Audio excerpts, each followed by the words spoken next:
Yes,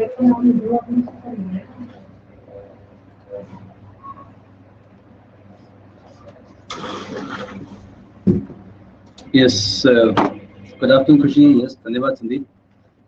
आगे फिर से हम ओके, तो क्या चल रहा था हमारी क्लास में?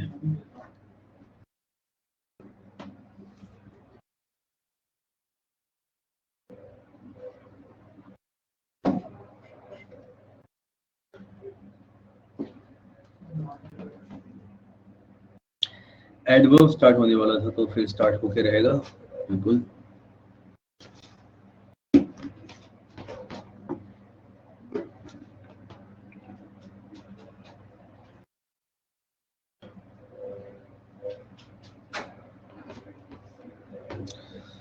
आ गए सब लोग? काफी धीरे धीरे आते हैं सारे लोग।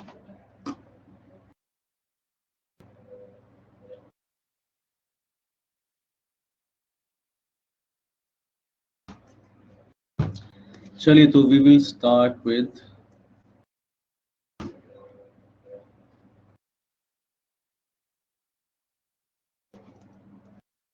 एडवर्ब्स।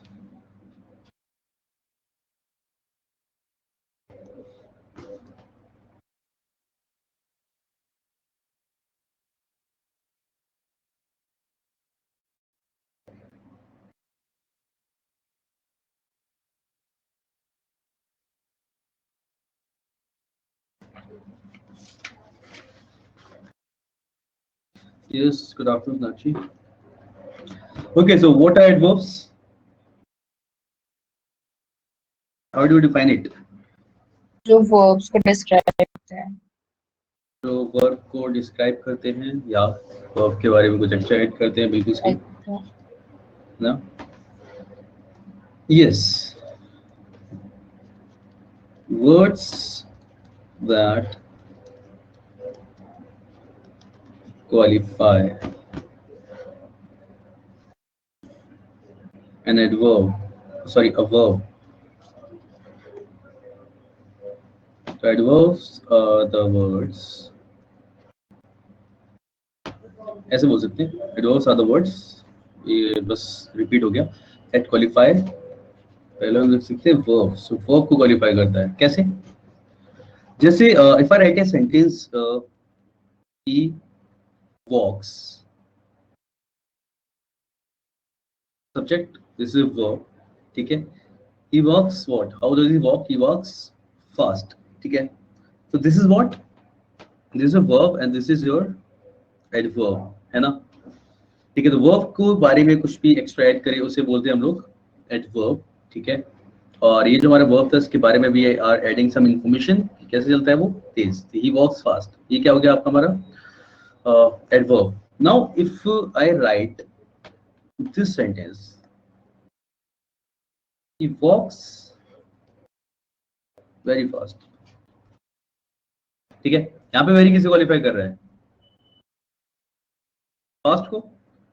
फास्ट जो कि हमारा पहले से क्या था, एडवर्ब था, तो ये भी क्या हो जाएगा, एडवर्ब, यानी कि एक एडवर्ब दूसरे एडवर्ब को भी क्वालिफाई कर सकता है, तो यहाँ पे आ जाएगा एडवर्ब। तो एडवर्ब, तो वर्ड्स दैट क्वालिफाई वर्ब, तो हमने ये देख लिया। एन एडवर्ब यानी ही वॉक्स वेरी फास्ट, उसे भी क्वालिफाई कर रहा है, ठीक है?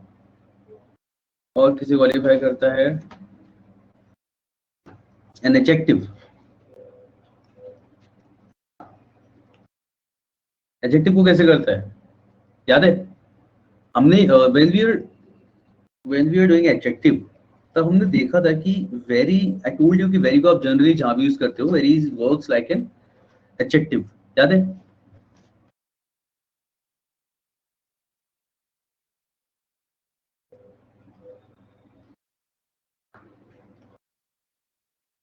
If I say he is an honest person, ठीक है, चलो भाई सही है, ये आपका क्या हो गया, एडजेक्टिव हो गया, बिकॉज ही क्वालिफाई कर रहा है इस इंसान को, ठीक है? He is an honest person. अब मैं इसी में बोलता हूँ कि वो कैसा है, वो बहुत ही ज्यादा ऑनेस्ट है, he is a very honest person, ठीक है? So now you know you are using this word to qualify this adjective, ठीक है, which is already qualifying this noun, ठीक है? तो this is what, this is your adverb, this is your adjective, and this is what this was your noun, you know this, ठीक है। तो he is a very honest person, तो आप इस तरीके से यूज करते हो very, which is here qualifying an adjective. तो किसी भी एडजेक्टिव के साथ, किसी भी एडजेक्टिव के साथ आप कोई वर्ड यूज करते हो जो उससे क्वालिफाई करता है एडजेक्टिव को, वो हमारे क्या बन जाता है, एडवर्ब बन जाता है, ठीक है। तो वेरी गुड, वेरी बैड, ये सारे हम लोगों ने पढ़ा था कि वो very generally works as an adverb, ठीक है। और जहाँ पे वेरी आप यूज कर रहे हो नाउन के साथ में, वहां पे वो काम करता है वेरी एडजेक्टिव की तरह, याद होगा। This is the very thing we want, is the very person I met last year, this is the very colour I wanted, ठीक है। वेरी को जब आप इस तरीके से यूज करते हो किसी नाउन के साथ में, तब वो काम करता है एडजेक्टिव की तरह।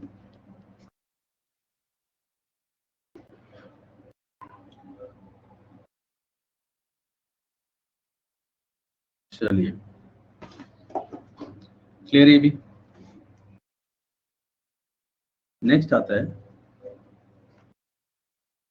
Conjunction,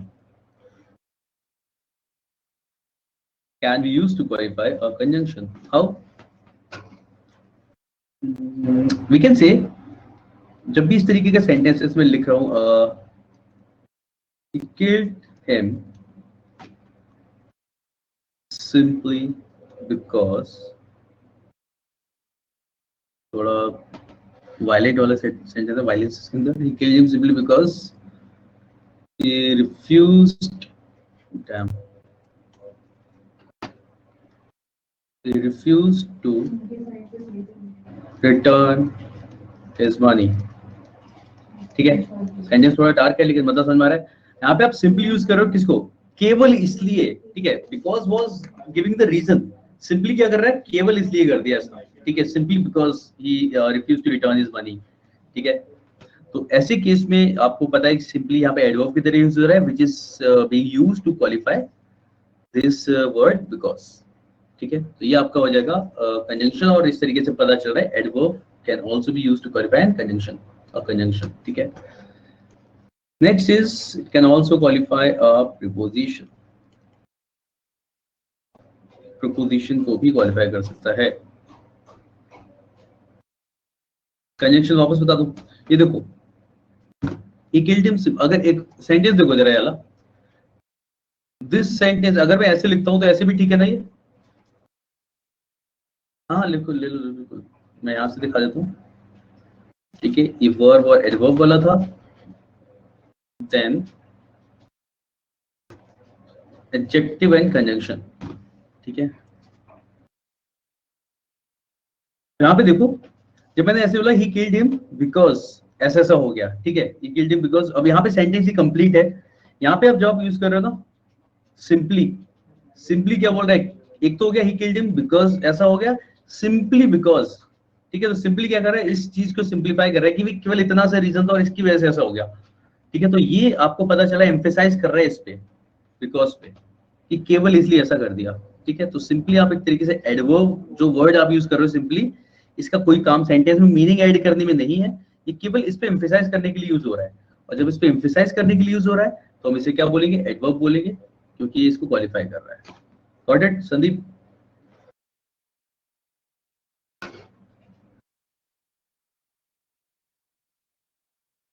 okay, next is preposition. Preposition को कैसे करता है देखो, जैसे अगर मैं बोलता हूँ द बर्ड्स फ्लू ओवर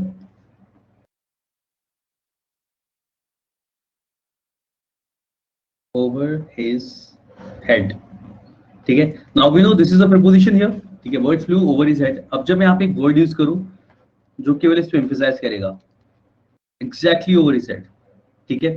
तो प्रीपोजिशन को एक तरीके से क्वालिफाई कर रहा है, एम्फेसाइज कर रहा है किस वर्ड पे, इस पे। तो ये भी हमारा क्या हो गया यहाँ पे, ये हमारा हो गया एडवर्ब, ठीक है। तो एग्जैक्टली जो आप यहाँ पे यूज कर रहे हो, ये आपका एडवर्ब की तरह वर्क कर रहा है, and this is a preposition, you know this thing.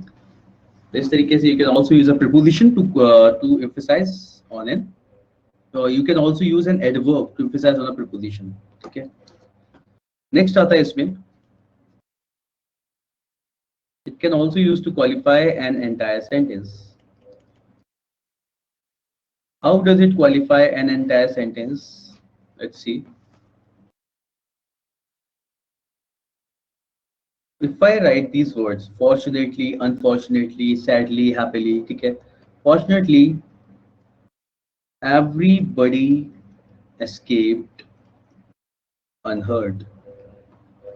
Okay, what does it mean? कि nobody was hurt and everybody escaped unhurt. तो fortunately जो आप यहाँ पे start कर रहे हो, fortunately ऐसा हो गया. तो यहाँ पे क्या कर रहा है? जब भी sentence के starting में आप लिखते हो, और ये क्या करता है? पूरे sentence को qualify करता है. तो whenever you want to qualify an entire sentence, ठीक है, what you have to do is you have to use this adverb in the beginning of a sentence. इस तरीके से लिखोगे, ठीक है. तो जब भी होता है सैडली ऐसा हो गया, हैप्पीली ऐसा हो गया, तो आप जब ये वाला वर्ड यूज कर रहे होते हो, you are actually referring to the whole sentence, जो भी आप आगे बात बोलने वाले हो, ठीक है. At that time you have to use this word and you qualify the entire sentence. Got it? ठीक है. तो this is the use of adverbs. I mean this is what an adverb can do. It can qualify all these things. यानी कि देखा जाए तो apart from nouns और pronouns, it can qualify everything. ठीक है.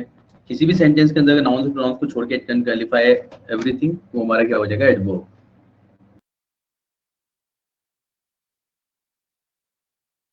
Is it clear till now?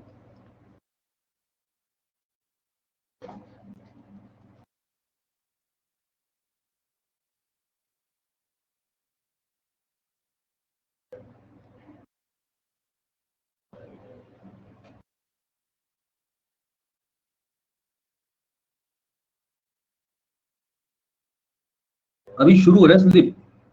Rules का बताया मैंने भी. रूल्स थोड़ी बताया मैंने. मैंने तो सिर्फ बताया एडवर्ब ये है.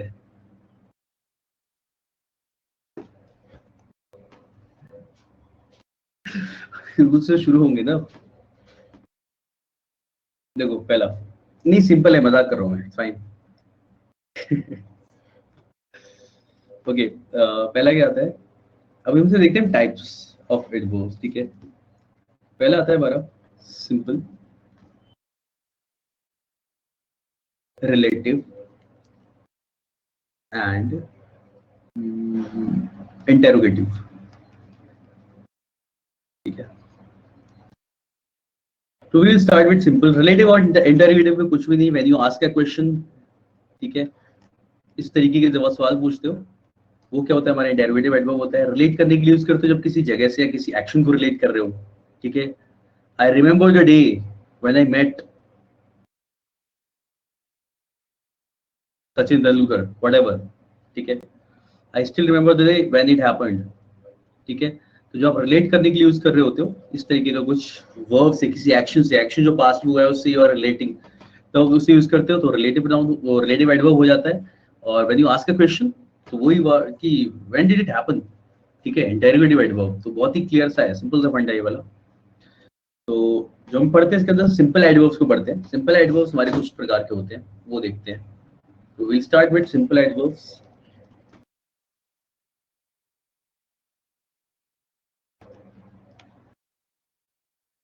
ठीक है. इसमें आता है पहला adverb of time. Okay. I will go there tomorrow. किस वर्ड से पता चल रहा है टाइम? एक्शन तो पता चल रहा है कि जाना है. ठीक है. और कौन से वर्ड से पता चल रहा है कब जाना है ना? बिल्कुल सही, टुमारो से. ठीक है. तो टुडे, टुमारो, इस तरीके के जो भी वर्ड्स होते हैं हमारे, नाउ, देन, व्हाटएवर. ठीक है. ये हमारे क्या होते हैं? एडवर्ब ऑफ टाइम, जो बता रहे हैं कि एक्शन, यानी कि जो भी आपका एक्शन है वो कब हो रहा है. This is your adverb of time. ठीक है. अब इसमें देखो एडवर्ब ऑफ प्लेस. ठीक है. जगह क्या हो जाएगा इसके अंदर? There. I will go there tomorrow. ठीक है. मैं कल वहां जाऊंगा. तो यहाँ पे क्या है? देयर. तो इस तरीके के वर्ड्स, हियर, देयर. ठीक है.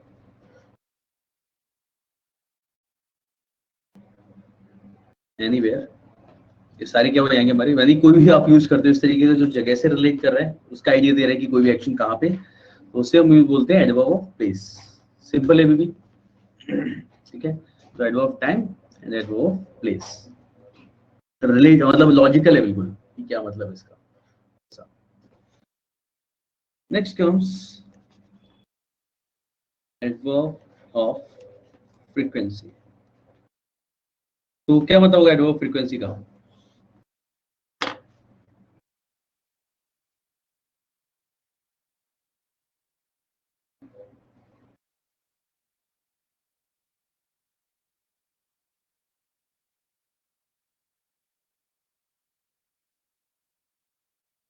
या बिल्कुल सही, ठीक है, ये भी इसके अंदर आ जाएगा। once, twice, ठीक है, कितना फ्रिक्वेंटली कुछ हो रहा है, बिल्कुल सही, ठीक है। तो इसमें नेवर, ऑलवेज, ऑफन, इस तरीके के वर्ड्स आ जाते हैं सारे, ठीक है। जैसे it happens twice a year, this is it's frequency, ठीक है।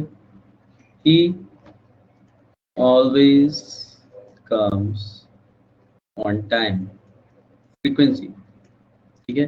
ही इज नेवर लेट, ये सब क्या है आपकी फ्रीक्वेंसी है, ये एडवर्ब ऑफ फ्रीक्वेंसी है,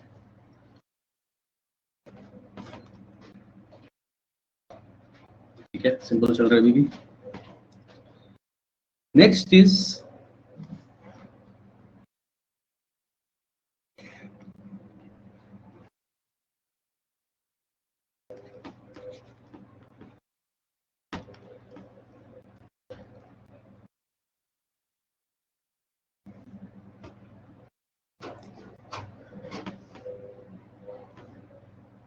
क्या लिखना चाहिए नेक्स्ट?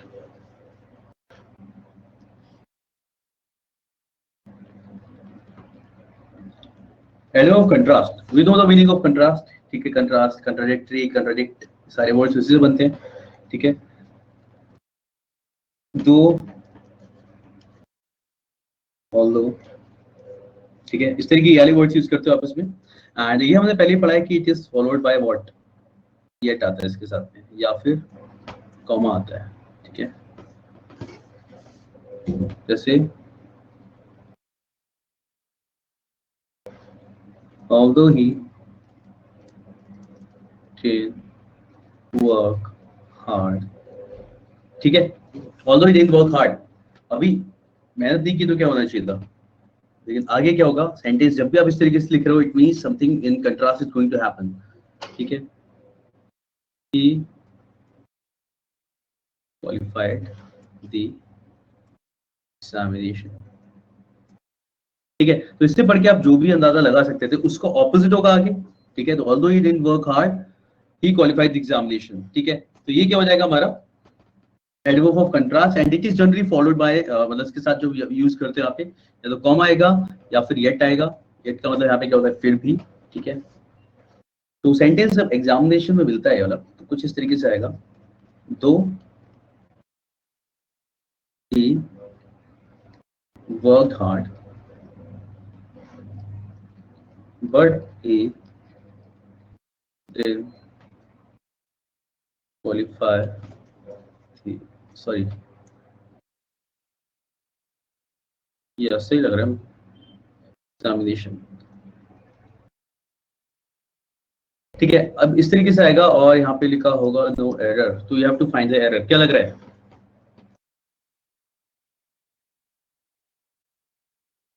दो नहीं आना चाहिए, आना चाहिए, तो नहीं एक से।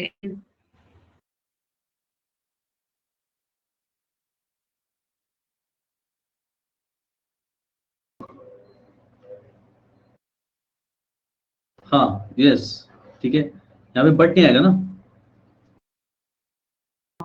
इसमें क्वेश्चन एग्जामिनेशन में पूछा था, मोस्टली ये करते हैं। और अगर हम इसकी तरफ फोकस नहीं है, इसकी तरफ अगर हम कंसर्न नहीं है, तो फिर हमारा क्या होगा, ये सुनने में सही लगता है, ठीक लगता है फिर, लेकिन इसके साथ क्या आ जाएगा, येट आ जाएगा। तो though he work hard yet he didn't qualify examination, या फिर कॉमा आ जाएगा, मतलब या फिर ये हटा दो बस, सिंपल, कुछ नहीं लिखा है तो चलेगा।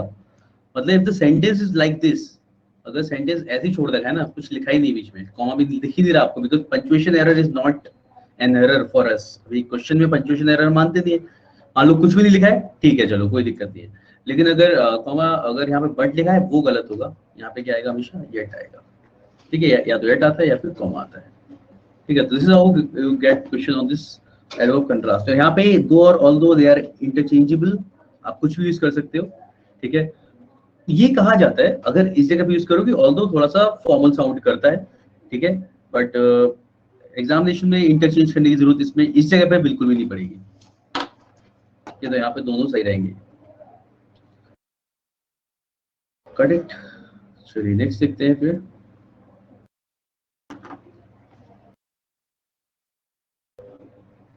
मैं नंबर भूल जाता हूँ।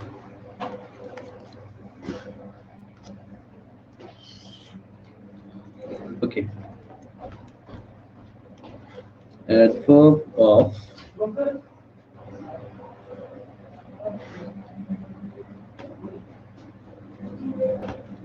extent, ठीक है। केवल वर्ड्स है, बस जल्दी से हम फिनिश करते हैं इसे, मतलब सिंपल एडवर्ब्स की क्या क्या काम करते हैं, कौन कौन से वर्ड्स एडवर्ब की तरह यूज होते हैं वो देख रहे हैं हम लोग। सो फार Mercury has not crossed the danger mark, ठीक है। एक्सटेंट का मतलब क्या होता है, what is the meaning of extent?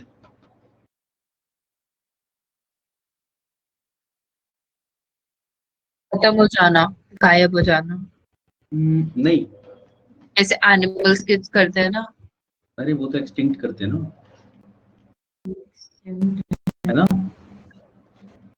हाँ, यस, एक्सटेंट का मतलब होता है लिमिट, यस करेक्ट ममता, लिमिट, ठीक है। हाउ फार, यस, ठीक है, लिमिट, सो फार अभी तक, ऐसा, ठीक है। So far mercury has not crossed the danger mark, अभी तक ऐसा नहीं हुआ है, ठीक है। उस सेंस में use this word so far which shows the extent और द लिमिट, ठीक है। ये वाला वर्ड याद है जब बात चली रही तो हमने ये वाला वर्ड देखा था एक बार, एक्सटेंट।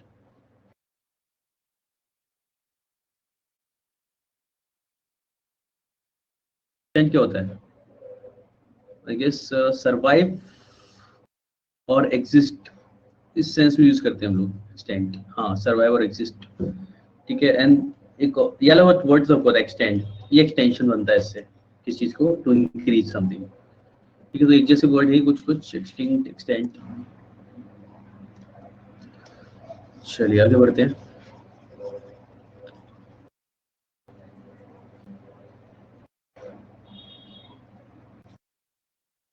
चलिए बस जरा सा बचा, एक तो और देखते हैं हम लोग।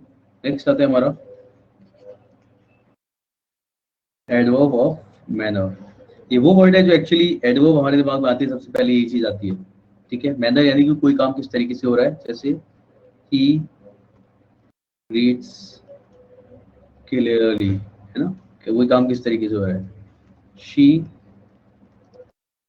राइट्स नीटली, ठीक है। तो this is what, this is adverb of manner, correct. Okay, last में आता है हमारा बहुत ही simple adverb of affirmation and adverb of negation, ठीक है। एक ही जैसे हम लिखते हैं, I'll go to the party now, इसी में हम यानी इसी सेंटेंस के अंदर we will add something positive और एंड समथिंग नेगेटिव, ठीक है।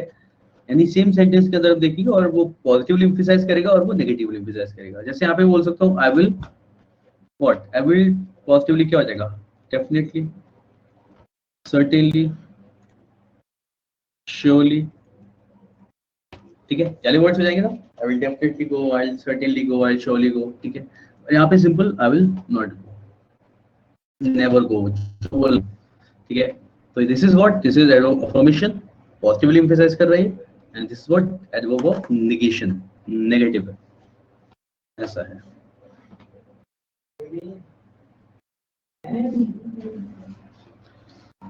तो इज इट क्लियर, समझ में आ गया? यहाँ तक का खेल।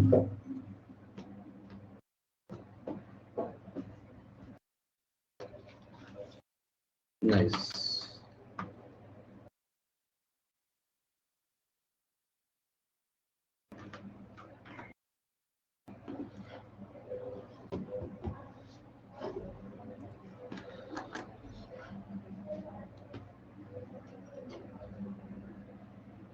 एडवर्ब की प्लेस मतलब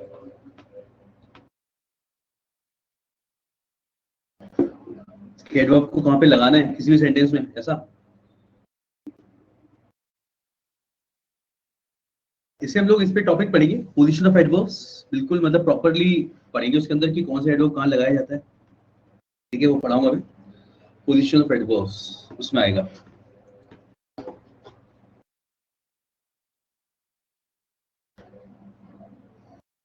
यस।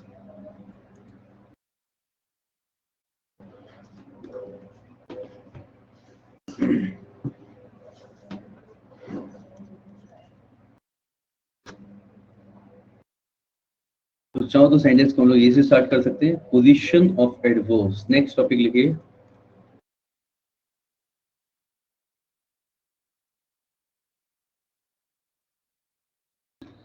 ठीक है, अब इसके अंदर देखेंगे हम लोग कि एडवर्ब्स को अलग अलग जगह प्लेस करने से अलग अलग मीनिंग निकलता है। एंड देयर आर केसेस जहाँ पे देयर प्लेस इज डिफाइंड कि भाई यहीं पे लगाना है ऐसा। ठीक है, for example let's take an example.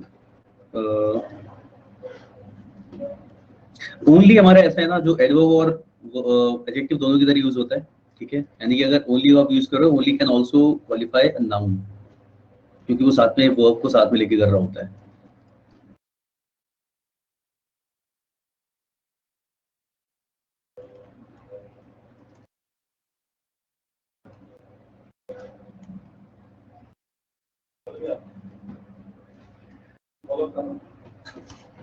Only he can play cricket. He can play cricket only.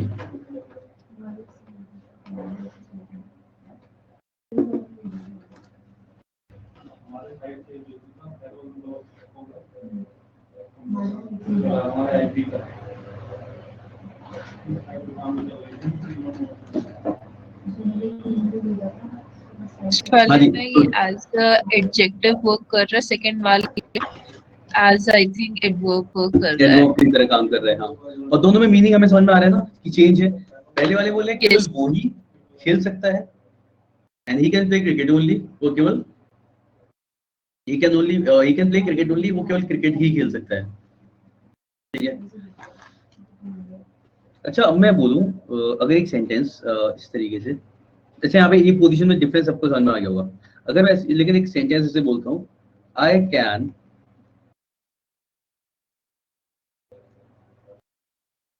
Only play cricket. I don't know, I haven't red any sentence like this, but I am telling कि अगर मैं ऐसे लिखता हूँ तो इसका मतलब क्या होगा, वो बताओ मेरे को। आई कैन ओनली प्ले क्रिकेट। मैं खाली क्रिकेट खेल सकता हूँ। फिर सेकंड वाले के मैचिंग हो गया ना सर।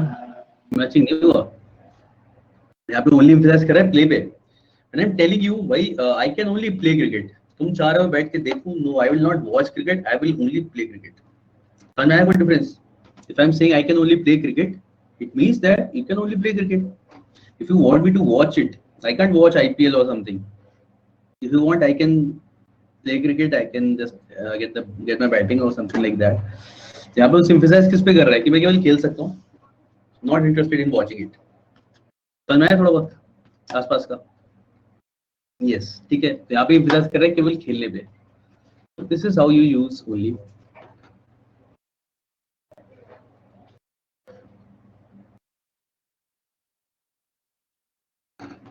समझ गए? तो ये होता है इसका खेल। जैसे अब मैं केवल मीनिंग बता रहा हूँ। जैसे अगर एक सेंटेंस लिखता हूँ मैं,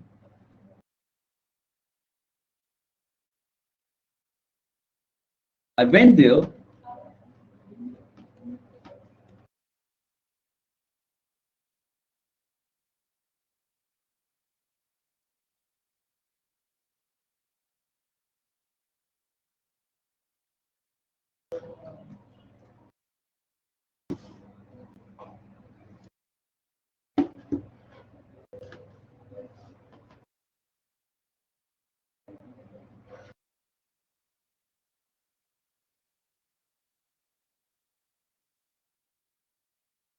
दोनों में क्या डिफरेंस होगा?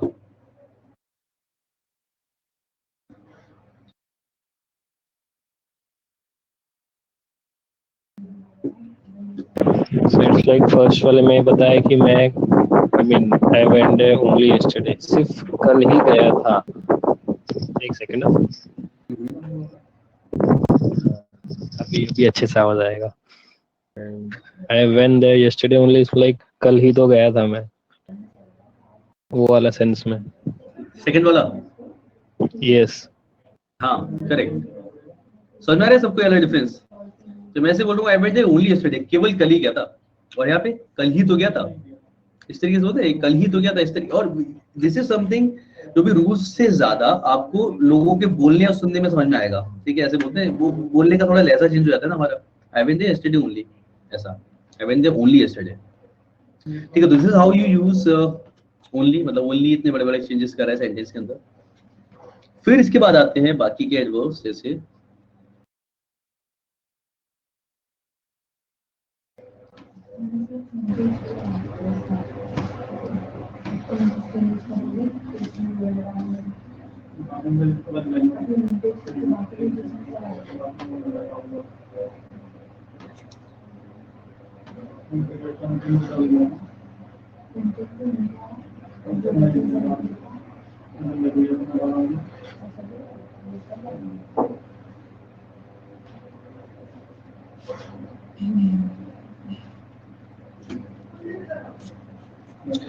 ओके.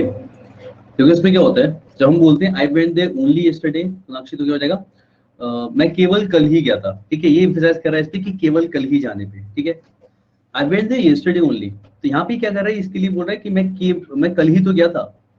यहाँ पे ओनली किस सेंस में आ रहा है कि I went there yesterday only, यानी कि अब कल ही तो हुआ है. कल ही हुआ है का मतलब, अब मैं इसके रेफरेंस में दूसरा सेंटेंस बताता हूँ तब समझ में आएगा. जैसे अगर कोई बोलता है कि तुम वहां पर रोज जाते हो, नहीं नहीं, मैं केवल कल ही गया था, I went there only yesterday. ठीक है, अगर कोई बोलता है कि आज भी जाना है, तो क्या बोलोगे, अरे कल ही तो गया था, I went there yesterday only. ठीक है, तो ये उस सेंस में लेता है कि कल ही तो गया था, उस वाले सेंस में, और ये है कि कल गया था, मैं केवल कल ही गया था. ये केवल कल ही हो गया और ये कल ही तो वाले सेंस में हो गया. इसलिए बोल रहा हूँ, जैसे पूरा भी हिंदी में एक्सप्लेन करना इज स्लाइटली लाइक डिफिकल्ट, लेकिन अभी समझ में आ रहा है इसका मीनिंग या नहीं. When I am seeing this actually, अगर मैं क्वेश्चन के आंसर में बता रहा हूँ तो, है ना, यहाँ पे आप बताना चाह रहे हो कि भाई रोज नहीं आता हूँ, केवल कल ही गया था. ठीक है, रोज नहीं आता हूँ, केवल कल ही गया था, वो ये वाला हो जाएगा. और ये वो है, अरे कल ही तो गया था, आज क्यों जाना है फिर. ठीक है, I went there yesterday only. ये this is something which is like spoken very frequently, वैसा ही है. अब देखो जरा, अगर मैं बोलता हूँ जैसे इसमें ये लिख लेते हैं, adverb of manner, place and time, they are written in the order. ठीक है, written in the order manner, place then time. और ये लिखा कब जाता है, अगर ऑब्जेक्ट आ रहा है तो ऑब्जेक्ट के बाद लिखा जाएगा, पहले ऑब्जेक्ट आएगा, और अगर ऑब्जेक्ट नहीं है तो ये वाला रहेगा. ठीक है, नहीं, अगर आपका पहले ऑब्जेक्ट आ रहा है तो ऑब्जेक्ट के बाद लिखेंगे. सेंटेंस से समझाता हूँ क्या मतलब है. जैसे carefully read the book yesterday at home. अब देखो, सेंटेंस पढ़ के मैं समझ में तो आ गया इंसान ने किया क्या है. ठीक है, लेकिन करेक्ट ऑर्डर नहीं है. करेक्ट ऑर्डर से क्या होगा, कई बार हमारे साथ भी होता है ना, जैसा कि we want to write something और एक वर्ड के साथ हम कंफ्यूज होते हैं कि पहले भी लिख सकते हैं, बाद में भी लिख सकते हैं, तो काफी ज्यादा यूजफुल वर्ड है. लेकिन मोस्टली ऐसा होता नहीं है, हमें उसे सही जगह ही ढूंढनी पड़ती है कि कहाँ लगा सकते हैं उसे. ऐसा तो सेंटेंस को सही करके कैसे लिखेंगे.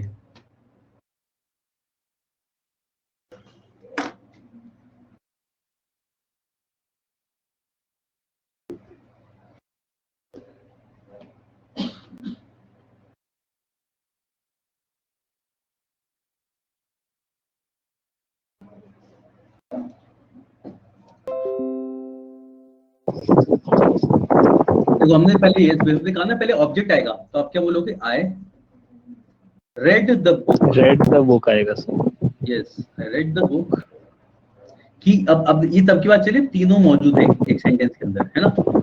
आई read the book I read the book carefully carefully at home yesterday। ठीक है, तो यस ये ऑर्डर फॉलो किया जाएगा। I carefully read I read the book carefully at home yesterday।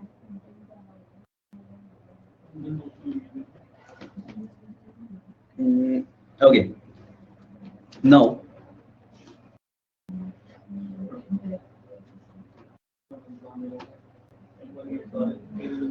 तो ये तो समझ में आ गया। अब नेक्स्ट को देखते हैं।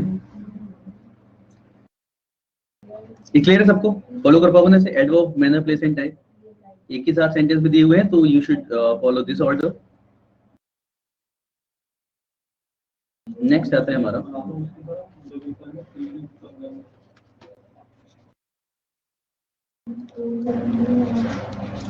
adverb of frequency is written before the main verb। adverb of frequency को जनरली मेन वर्ब से पहले लिखा जाता है। ठीक है, क्या मतलब है?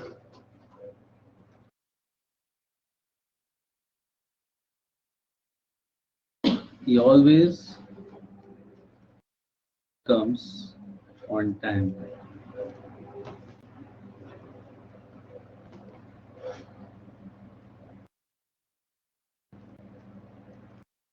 He is often seen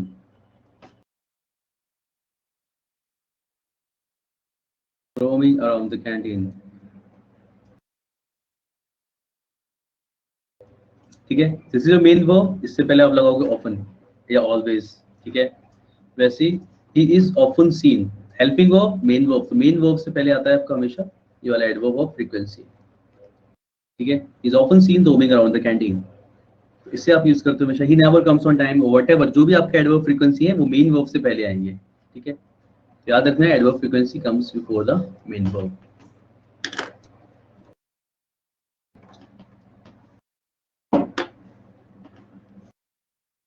गॉचा?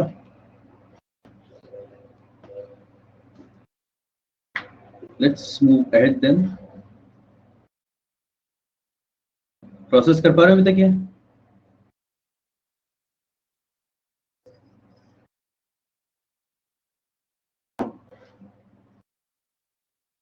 मतलब समझ में आ रहा है?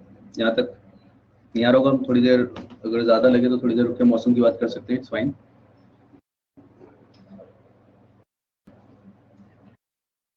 Yes, then let's move ahead then. ठीक है,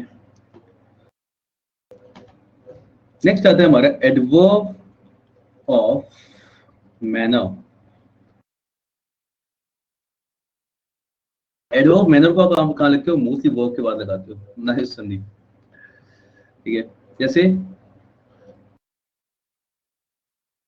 जैसे हमने लिखा था अभी थोड़ी देर पहले। ठीक है, he reads clearly, है ना। जैसे मैं एग्जांपल लिखता हूँ, अगर if I write like this, it disappeared immediately। He immediately disappeared। Now you will be able to differentiate between these two phrases, है ना। He disappeared immediately and he immediately disappeared, which one is correct?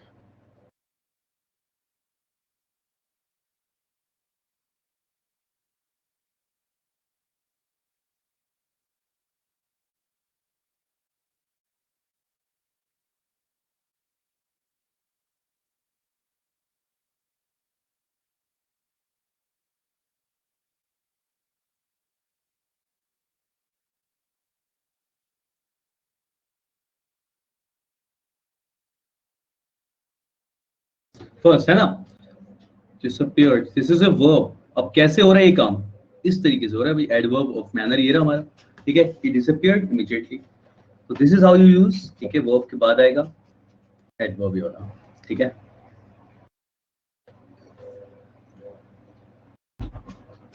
चलिए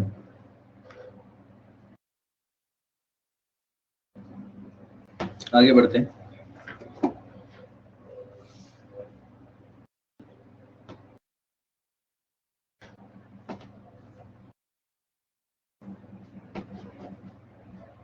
अब देखो एक चीज समझना यहाँ पे आप जब वर्ब यूज कर रहे थे देयर वर नो ऑब्जेक्ट्स, ठीक है। अगर ऑब्जेक्ट आता है तो ऑब्जेक्ट के बाद आएगा हमारा एडवर्ब मैनर, ठीक है। फिर से बताता हूँ, यहाँ पे क्या था, subject verb, subject verb, subject and verb, ठीक है। डायरेक्ट आवाज उसके आप एडवर्ब लगा रहे हो, अगर बीच में ऑब्जेक्ट आता है, ठीक है, तो उसके साथ आप क्या लगाओगे, पहले ऑब्जेक्ट लगाओगे। जैसे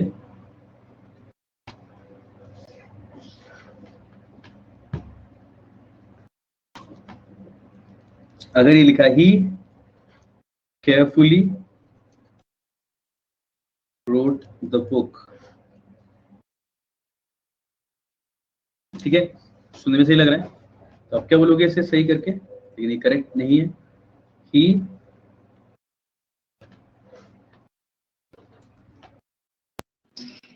wrote the book carefully.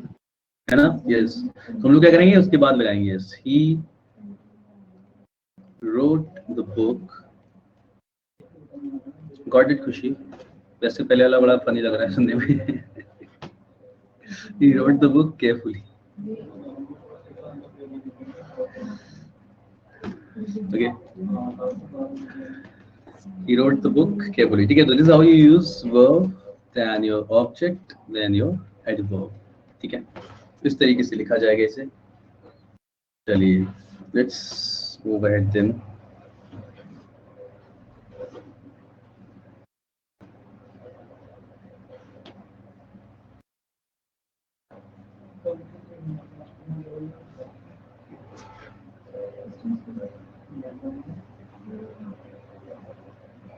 चलिए बाकी अगर इसके अंदर एक्सेप्शंस आएंगे ना, क्वेश्चंस में देखेंगे मुझे, अभी तक हम सिंपल इसे याद रखते हैं, बस ऐसा है, ठीक है, क्योंकि एक्सेप्शंस की मतलब भरे रहते हैं इसके अंदर, तो इसकी तो कोई डाउट ही नहीं है।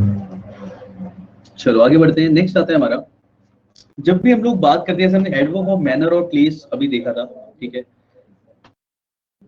इफ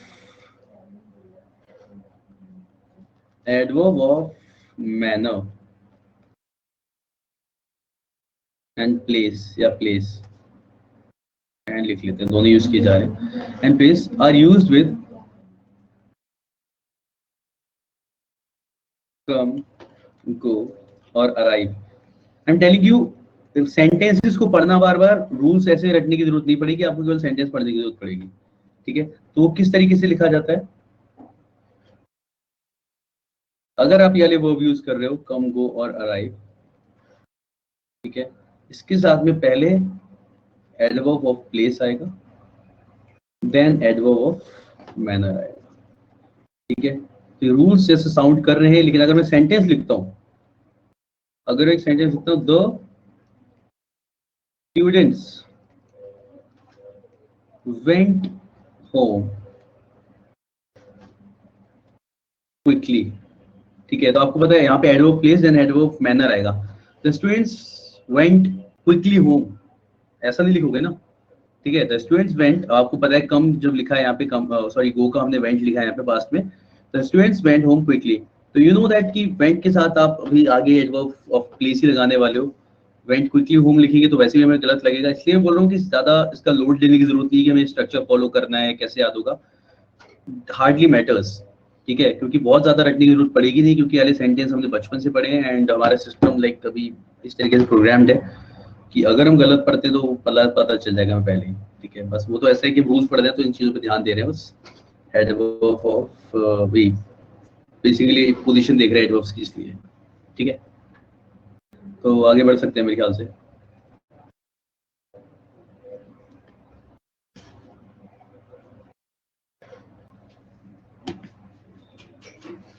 नहीं समझा संदीप, क्या नहीं समझा, इसमें कुछ समझने वाला था ही नहीं, ये तो बता रहा था मैं इतनी देर से। देखो पहला तो ये हमने पढ़ा कि एडवर्ब इन वाले वर्ब्स के साथ में कम, गो और अराइव के साथ में क्या आता है, पहले एडवर्ब प्लेस आ जाता है, देन एडवर्ब ऑफ मैनर आ जाता है। हमने वही किया है यहाँ पे। अच्छा बीच में आवाज कट गई। तो the students went home quickly, the students went home quickly, the students quickly went home नहीं आएगा। हम लोगों ने जब वो पढ़ा था, पहली बार हमने जब इसका पढ़ा था, तो हमने ऐसे देखा था, पहले एडवर्ब ऑफ मैनर आ रहा है, देन एडवर्ब ऑफ प्लेस आ रहा है, देन एडवर्ब ऑफ टाइम आ रहा है। ठीक है, ये तब था जब तीनों मौजूद थे और सेंटेंस जनरली वर्ब की बात कर रहा है। लेकिन हमने कहा अगर वर्ब हमारे ये हैं, कम, गो और अराइव, इनमें से कोई सा है, तो आप पहले एडवर्ब ऑफ प्लेस लिखोगे, उसके बाद एडवर्ब ऑफ मैनर लिखोगे। समझ आ गया संदीप? तो मैंने यहाँ पे ये बताया था कि अगर ऐसा सेंटेंस दे रखा है, the students went home quickly, तो आपको इसके अलावा कुछ और सही लगेगा ही नहीं, बिकॉज हमने पढ़ाई है या बोला ही ऐसे है, ये है बस। ठीक है, this is our general idea of speaking और सीइंग दिस थिंग।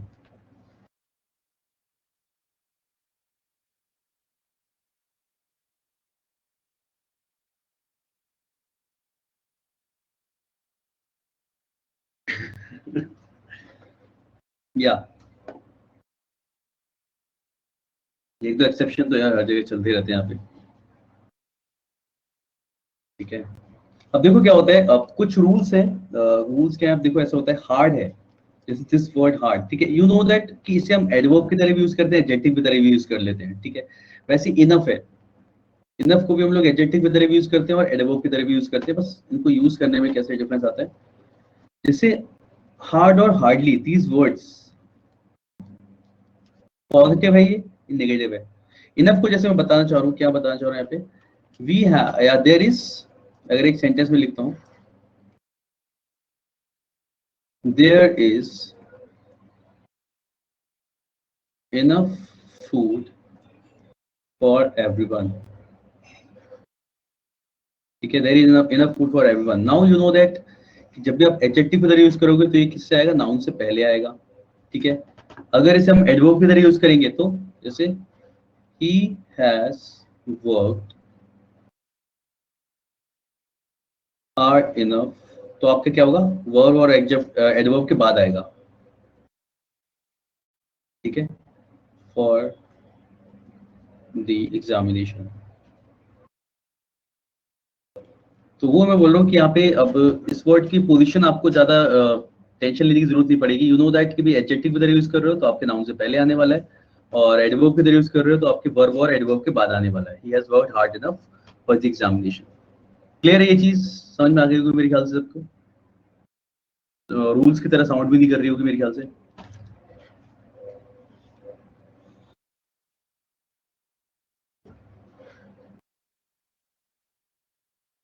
अब जैसे ये देखो,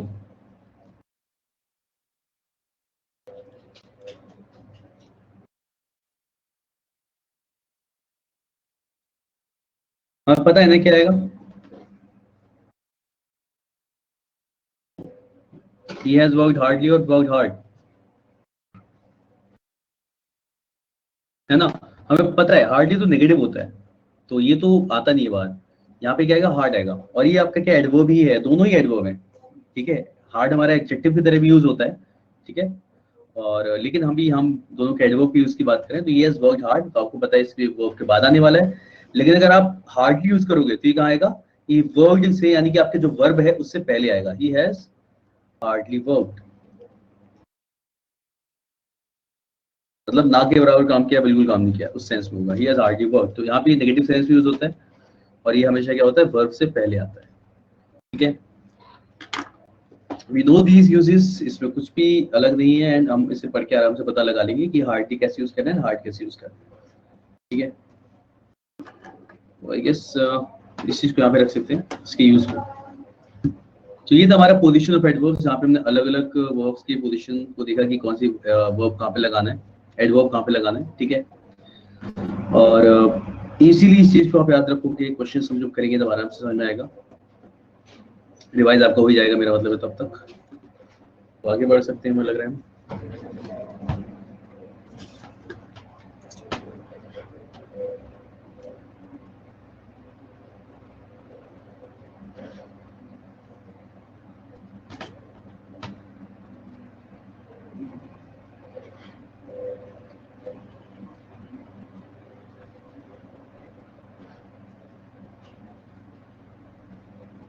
अच्छा एक सेंटेंस है,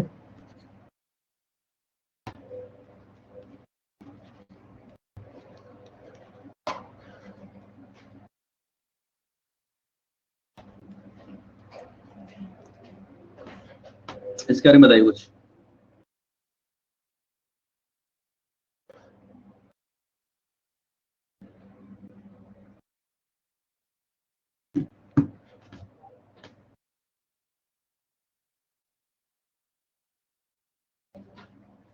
बिल्कुल सही। देखो क्या कहते हैं यहाँ पे, ये टू रहा, ये आपका V1 रहा, इसमें कहते हैं this is called this error is called split infinitive. ठीक है, बिल्कुल सही। Ask me to do it carefully. Split infinitive का मतलब है कि you are actually in splitting the infinitive this verb 2 + V1। ठीक है, you are splitting it, to पहले यूज किया जा रहा है, देन केयरफुली, देन V1 आ रहा है, तो this is also an error. तो बिल्कुल सही, we will write it as he asked me to do it, यानी आपका 2 + V1 साथ में आना चाहिए carefully. Yes, this is correct. ठीक है, तो आई गेस सारे हमने पोजीशन वाले देख लिए, और नेक्स्ट टाइम हम आराम से कर पाएंगे इस चीज को, तो आगे बढ़ सकते हैं। तो नेक्स्ट में हम लोग स्टार्ट करेंगे हमारी क्लास 2 से। 2 का मतलब क्या होगा, हम लोग यहाँ पे पढ़ना शुरू करेंगे अलग अलग एडवर्ब्स के यूजेस। ठीक है, जैसे 2 का क्या यूज होगा, या ये सारी चीजें। So how do we use to?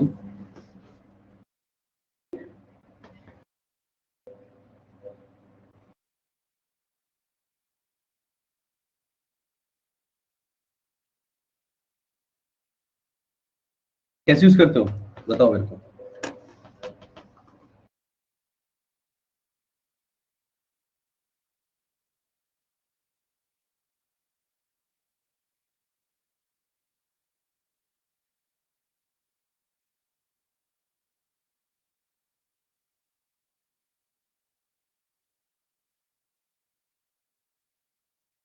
Me too, yeah, that's one way to say it.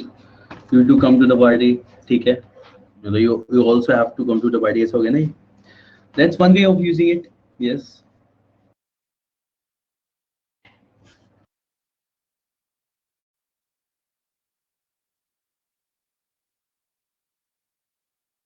Emphasis है ना, ठीक है। एक तो ऑल्सो वाले सेंस में हो गया, एक एम्फसाइज करने वाले सेंस में हो गया। जैसे अच्छा कभी इस तरीके से बोला जाता है,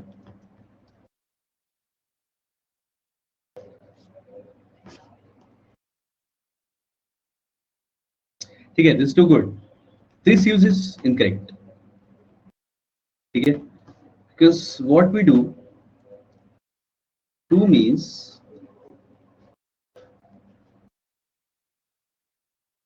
मोर देन रिक्वायर्ड।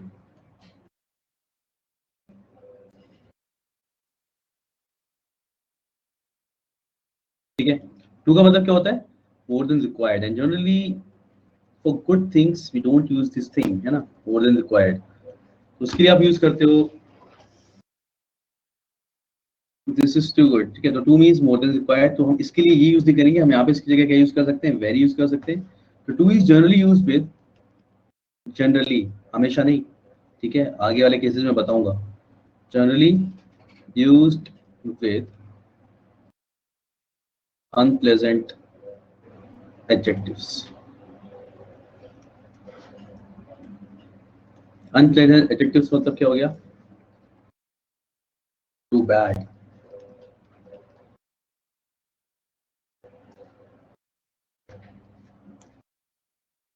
टू अगली, to wicked.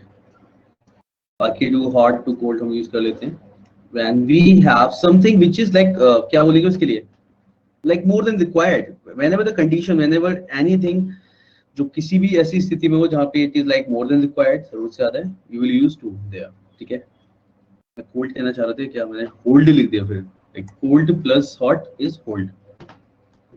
this was nice। okay, तो गुड, अभी ये हम पढ़ेंगे, मतलब ये नेक्स्ट आएगा अभी आगे, ठीक है, कि हम पॉजिटिव के साथ कब यूज कर लेते हैं। Let's keep it till here for today, ठीक है। नेक्स्ट क्लास में बताऊंगा कि टू को हम लोग प्लेजेंट एडजेक्टिव के साथ कब यूज करते हैं। टू का यूज प्लेजेंट एडजेक्टिव के साथ में। एंड यस ममता, सेंटेंस एकदम सही है, ओके। तो टू का यूज प्लेजेंट एडजेक्टिव के साथ में ये हम नेक्स्ट क्लास में पढ़ेंगे। अभी के लिए इसे इतना रखते हैं, ठीक है, कि इसे जनरली यूज किया जाता है यहाँ पे। और आई होप यहाँ तक सबको समझ में आ रहा होगा, क्लियर हुआ होगा, ठीक है। इसमें काफी इंपॉर्टेंट पार्ट्स आते हैं, जैसे हम ये वाला पार्ट पढ़ रहे हैं, इसके बाद इन्वर्जन आगे आएगा एडवर्ब्स के अंदर, अलग अलग एडवर्ब्स की यूजेस देखेंगे हम इसमें भी आगे। And then after that we will read inversion, ठीक है, we will study inversion. Inversion is also very important, वो आगे लेके चलेंगे, ठीक है। तो let's keep it till here. समझ में आया सबको?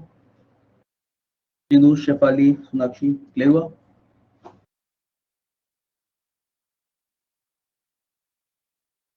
चलिए ठीक है, नाइस। तो मिलते हैं हम लोग नेक्स्ट क्लास में, ठीक है। Till then, bye bye, take care and stay safe. Okay guys.